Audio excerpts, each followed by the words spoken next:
Nire var ya bu aksakıllı yaşlar.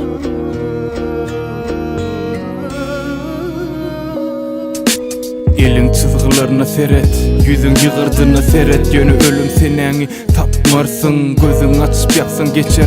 Bu nertir, gözün açıp yaksın, eyen toprakta yaş etir. Nire var yar, kuşlar yalı sagatlar, göründüm kellemde foto kvadratlar. Aksakallı bu yaşlar, nire var ya, dünya sakal ösüptür, okşasın dürtülyer. Deniz kenarında seretken çarlığın sonku olmasın. Durmuş elini al, nefsin doymasın. Yine küysersin kışkarın, menem yaşan günlerime yazdım.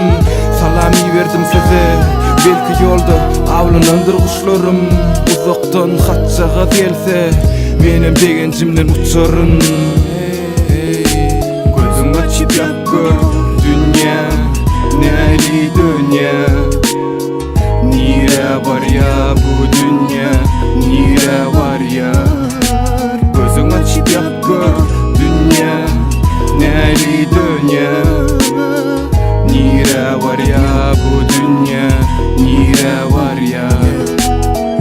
Oldum köpelde sorular yol aldım. Yeten o cevaplar gelaydım. Mevlana Rumi'nin öyüne çıktı onca adan önüme. Bir qadan yandı ködüme, menem tasqoş toplap baryadım. Yetiştim durdu yer ödüme. Gördüm yavani surları bir sünkte tepişen. Gördüm çopanın ödüm öcek olup dursuriini sömüren. Gördüm ol oğlunu övünüp kırleden.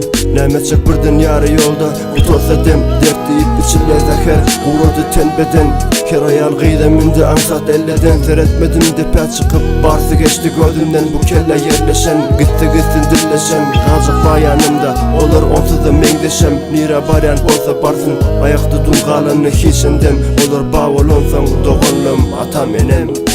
Gözüm açıp yak gör, dünya neyli dünya. Nire var ya bu dünya, nire var ya.